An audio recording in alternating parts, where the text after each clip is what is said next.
Hello, God's people, and welcome to our Kingdom Investment Month, brought to you by All Saints Chapel, Reza. This is the morning talk. We will be talking with Barbra Oine of the Baker's Yard. Please don't you miss this. Good morning. My name is Barbra Oine, and I am the proprietor of the Baker's Yard. The Baker's Yard is a bakery, but it's also a baker's yard because you can walk in as a baker or you can walk in as a client. So we basically bake anything as long as it's name it, we bake it. So we are versatile really. We can bake you anything. We can go all out there to find the information and bake you whatever you want. But we do bread, we do cakes, we do cookies, we do donuts, we do croissants. We do quite a number of pastries. As long as it's doable, we get all out of our way to do it. But what we also do is sell baking ingredients.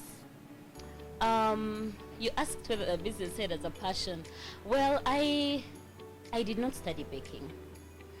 I actually have a bachelor's degree in music. Oh, A first class degree in music at that. And I got married immediately after school. So we agreed with Mr. Husband, Mr. Oine, that we would have one person work and another stay home and take care of the children. So, of course, I was the one to stay home and take care of the children. So I was home and I just didn't know how to sit and do nothing and just wait. I love money, like so much. Like I couldn't keep asking. You know, when you ask and ask and ask, then you become the nagging one, maybe the unappreciative one or the ununderstanding one. So I needed to make some money for myself. Now, I had done some home economics in school. I went to Beranyanji, and in Beranyanji, we would do home economics for senior 1 and senior 2. And we would learn how to bake basic pastries. We would do cupcakes, we would do mandazi, biscuits, cookies, those little things. So I moved out of school with that little knowledge, and I would make these little bites at home. So when I would have some guests, I would just make some cupcakes, I would make some cookies, I would make some donuts, and the people who came really, really loved them. So they started to ask me to make for them when they had something going on. And I was like, I think this is my chance to make some money out of this. So when they became, when it became continuous, like one person would be asking this weekend, another would be asking another weekend, I think it is time for me to do this as a business. So I started to charge. So I'll just make little cupcakes and cookies and donuts, and people would really, really love them. So one person brought another. And the beauty of food and cake is you actually do not have to be out there, shouting your business. Because every time you come and tell somebody, I make cake, they're very nice cakes, they would think you are blowing your own trumpet. So the best person to sell a cake to you would be somebody who has eaten it. So most of our clients come as referrals. So that's how I grew from one client to another. And I don't want to say it was out of need for money. I don't want to say it was a passion, but can I say I found myself there? But I am also multi-talented. I am somebody who will do anything and make it happen. So I happen to do the cakes and make them happen. One day, a neighbor asks for a birthday cake, because at the beginning I was just making little tea bites. She asks for a birthday cake, and I did not want to say no. So I told her I would make it. I went out of my way. I went to YouTube. I started searching, how do you do this? How do you do this? And I remember the first night, I went to bed at about 3 a.m. trying to ice a cake. It wasn't easy. When you're looking at somebody doing it on YouTube, watching somebody, it may seem so easy, but when you finally put your hands to it, I think I went to bed at 3 a.m. That's after Mr. Oine said, Nyavo, it is time to sleep. Like, you cannot keep on and on and on. So I decided to visit a friend the next day and asked her to help me, because the client needed the cake. Now that's the other thing about this business, that the client needs it, so you have to deliver. And there will be no option, like somebody will not have to run around looking for another cake, you just have to deliver. So I visited a friend who was also not so good. Apparently the people who were good that time were not willing to teach. So I had this friend and she said, come and we find a way together, and we did. And the client wasn't a picky one, thank heavens. She was thrilled. She was happy. She really, really loved her cake. And I told myself, I think this is time. This is the time to like make this happen. I got my second order and my third order and my fourth order and on and on and on until I got my first wedding cake order. Wow. I wanted to say no. And then something in me told me, if you can do a birthday cake, why can't you do a wedding cake? Just like you did your first birthday cake, you can actually do the next one. And I took on the order. I took on the order and then looked for somebody to help me. And when she did it, it wasn't something so different, like from what I had been doing. And I was like, I think I have gotten it, and this is where I am. So how did I end up at the baker's yard? So during COVID, this is a COVID baby, by the way. The baker's yard as an outlet is a COVID baby. Wow, and COVID was swallowing up some businesses for you. I was bringing in, and I really, really thank God for that, yes. So I was baking from home at the beginning, but during COVID, because Chikubo was closed, which was a major supplier for baking ingredients, and of course so many people were far from maybe the supermarkets that could get them the baking ingredients, I saw it as an opportunity to start to sell ingredients to bakers, especially on Interior Road, because we did not have any such outlet on Interior Road of anybody selling baking ingredients. So because I used to buy ingredients in bulk, I had a lot in stock for me. So I decided to measure off, like for something that I would buy in 500 grams, I would measure 50 grams and 100 grams and 200 grams, and I would be able to make money. And wow, business was good. Like we were busy until I was chased from home. The business grew bigger than the home. It became an insecurity, you know, of sorts, having so many people coming in and out. I was chased, and the Baganda say, "Akugova ya kulage kubo." So that is how I ended up looking for an outlet, and I found myself here. I can say we have grown by leaps and bounds. God has been faithful. There were so many bakers that came up during the COVID period. So many mothers became bakers. Like every mother became a baker, you know, of sorts, and they were all looking for ingredients. And so this was a one-stop center for all the baking ingredients. Name it, you know, tins, flavors, premixes, name it, really. So we try to have everything in stock so people would easily walk in here and find everything. And that's how we started, and here we are. God has been faithful. Amen. Yeah. Amen. To God be the glory. Amen. So, Barbara, for matters of clarity, we want to know how small or how big did you start? I really started small. I did not plan to start this business, so I did not go out to buy a mixer and a prover and an oven. No, I started with the little things I had at home. There were eggs for home use that week, there was a packet of flour, there was a small oven at home, and then I used my mingling stick, the mulao, you know, and then in a katasa, and I mixed my first cake. So that time we did not have all these machines that we are seeing out there. I know somebody walks in here and then says, wow, I would want to have a business like Barbra's, but I do not have money, so how would I make something like this? And they would think I actually started like this. No, I actually started in my katasa and mulao, and I made my first cupcakes, you know, with just a little oven at home, and even cups, by the way. At first I didn't even have a baking tray for cupcakes, and we would use the small teacups, okay, and we'd put paper cups in there, the paper cups, you know, those paper cups for cupcakes, and put them in the cups, and would bake in those cups. The cups can actually bake. And then my first cakes, birthday cakes, were made in saucepans. The saucepans I had at home. I did not go out there to shop equipment for baking at the beginning. So it is a business that anybody would start in the comfort of their home with the least possible. And lately we are teaching people how to bake, how to use sigiris. In the village we have a program running of ladies learning how to bake, and they are using firewood to bake in saucepans and sand. So actually somebody doesn't need to first, you know, purchase an oven, purchase a mixer, and you know, all these sophisticated things in order to begin. You grow along the way. And I've come to appreciate from the people I've interacted with, from the people I have seen, that usually the people who start big, you know, who jump in and say, my father is rich, so I finished school and he gave me 50 million and I started a bakery, would not usually make it because they haven't, like, there's no striving to get to that place where they are. So because it was easy come, it's usually easy go. Yes, but when you start small and grow, you know, and save your money and buy your first machine and then buy a second one and then sell it and buy a bigger one, and then, you know, grow through those ranks, you usually appreciate your business better. You get to know it better. That even when you get to a point where you're employing other people, you know the basics. That even when power will be off, you will still deliver because you have worked without power before. So now you're not relying on electricity, So you learn how to work your trade as it grows. And for me, that makes you a better person, makes you a better business person.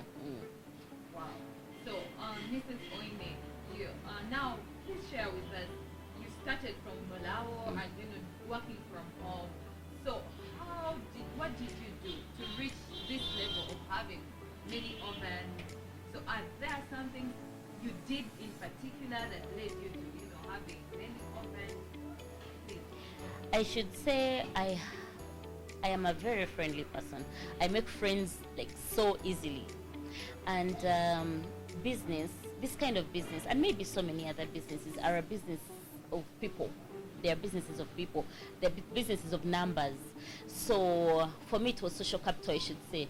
So because my social capital, my social group was big, I was able to sell from one person to another, And maybe when somebody said the cake was made by Barbra, it was easy for the other person to relate which Barbra it was. Either they've seen me before, they've heard me speak, or they've heard me sing, or they know my husband, or something, so they would easily trust. So I managed to grow my business base faster than usual, I should say. And like I said, from one order, you save and you make another. I always encourage new bakers that when you make one cake, maybe for the first year, first forget eating profits, and for every money that you make, buy something that is making your business better. For every money that you get, buy something. So there are all these machines and molds and cutters that have come up to make the business much easier. And every time you get one, you're making your burden lesser for your next order. And that is how I managed to grow. So for every cake order I made sure I bought something that would profit or make my business easier. And that is how I was able to accumulate so many tools. And then I bought my first hand mixer, and then I bought the next hand mixer, and then I bought the next. It was one thing after another, and I should say it was a growth step by step. Wow. Thank you very much, Barbra. I love your story. It's so inspiring. I love, usually people call it, you have a heart of Kuyidiba. I that's do. That's a real heart of a Kuyidiba, and I really love that. But we are in a time where many people are unemployed and have to say. So how can you encourage someone out there? How can you encourage them? You already told us that you can start as small as you can. You can start from wherever you are. So people out there would love to know, how can you encourage people to move out, step out of their comfort zone and look for how to start small really? So what's your word to them? Well, anybody can start. It's all about you. Like, how far can you push yourself? How badly do you need this? Or how comfortable are you where you are? Because I could say I was comfortable where I was, seated at home with a working husband, providing. But for me, my need was the ability to take care of certain needs myself, without having to ask for just about anything. And of course, as time went on, I started to value my business a little better, because that way I am able to support my family, I'm able to support my husband. During COVID, this business supported us, I should say, like, because we had a daily income. So we had something on the table every day from a business like this. So my encouragement to the people out there, like, don't just sit. There's a lot you can do. You actually do not have to bake. There are people who are selling baking ingredients. They are making good money. And you do not have to start really big. I know of a supply of cake ingredients. She said her business with 200,000. Right now she is operating with over billions of money with just 200,000. Like, it's possible. Then the people can sit at home and make little things. Say you cannot leave home, you have little babies. You can make some little things. Say like cake flours. So these are sugar flours. These are things that somebody can sit at home, learn to make them, and you sit at home and just make these. So many bakers would want to come in and buy these because maybe they do not have time. Or Ugandans being last minute people, they order at the last minute. Somebody walk in and say, I need a cake now. when there's a function today, now, like the party is beginning, so you would need to have made things like this prior, so you can just cover your cake and then place them. So bakers will come in here looking for little things like this. I can also not I can't satisfy the whole market. Okay, so if somebody came out and made little things like flowers and so many other molds that can be done as cake toppers, they would earn, because I can actually be they can supply to me since I have an outlet, and then I can sell them to other people. Like, for me, nobody should be seated at home and just waiting on somebody. Everybody should just look out for something to do. There is a lot that can be done.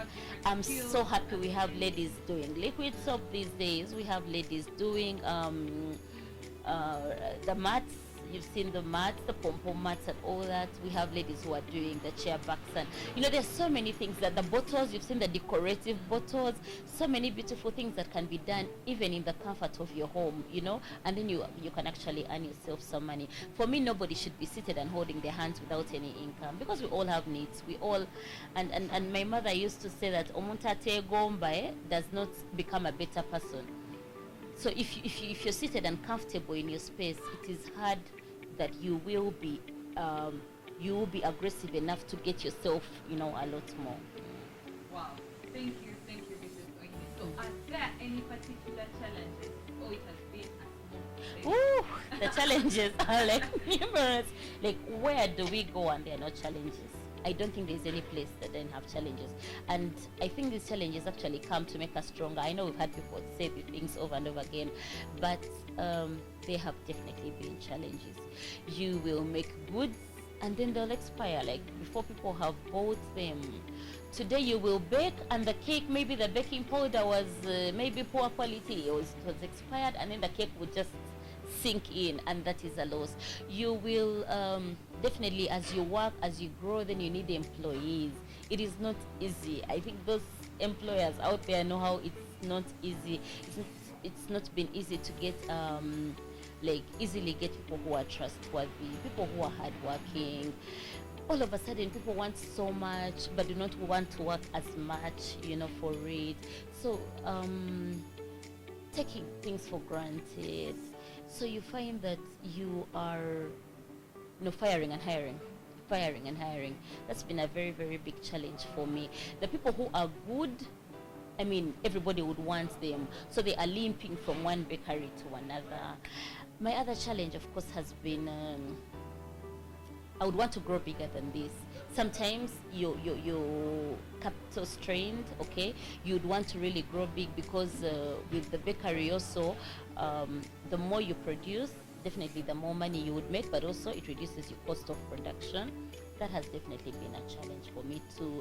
Being a mother, you have to juggle home and business. It is not a walkover. It's not something really easy.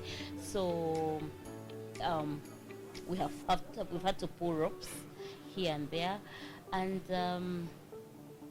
of course the taxes.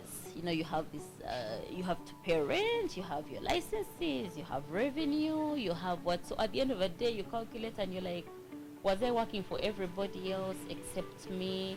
All those come in. So you really need to have a strong will and love for what you are doing in order to carry on. Yeah. And then also the passion, you just have to be passionate about it. You need to love it so much to be able to keep going. Otherwise it's not as easy as it seems. The other thing is also maybe a lesson I have learned is do something that you can do on your own as a business. Do something that you can do on your own. For my baking, I should say that I will wake up. If the baker doesn't come, I can go in and mix my cake. If the cake decorator doesn't come, I will go in and decorate my cakes. If the person selling doesn't turn up, I will stand up and talk to my customers and sell my products. But if you wake up one day and open a bakery and you have zero information about baking, you do not even know that bread has yeast. Okay, people take advantage of you, okay, and then they wake up and do not turn up to work, and what happens? You close for the day? No. So I would encourage everybody to start up a business that they have knowledge of and can actually do on their own. In case everybody woke up and did not turn up to work, I mean, what would you do? Would you close? No, you have to go on. Wow, Wow, thank you very much. We realize that there is nothing in this world that comes just so I know. straight. We'll always meet challenges. I know they are. But what matters is not giving up. True. Thank you very much. My Barbra. pleasure. Oh, the baker's yard. So what? Okay, you talked about you said you've started training. Yes. Yeah. So how do people reach you if Okay. they want to acquire that? So the baker's yard is located on Entebbe Road, on the main Entebbe Road, opposite Roofings, just next to Starbucks petrol station. We are easy to find, yes. And you can also reach us on our social media pages, on Instagram, The Baker's Yard UG, on Facebook, The Baker's Yard. We are on WhatsApp on 0772829183. You can come in, you can walk in and inquire about our services, but we do train how to bake. For a month, you will come and learn how to bake cakes, to bake bread, to bake cookies, donuts, and all those pastries, to make ice cream. Like we are that outgoing and outgiving that you will learn everything, and you can even open up a store just next to us. Wow, that's so nice. Yes. So thank you very much for your time, and may the good Lord bless you. Today we were with Barbra Oine, a member of Open Chapel. God bless you and see you. Bless you too. All right.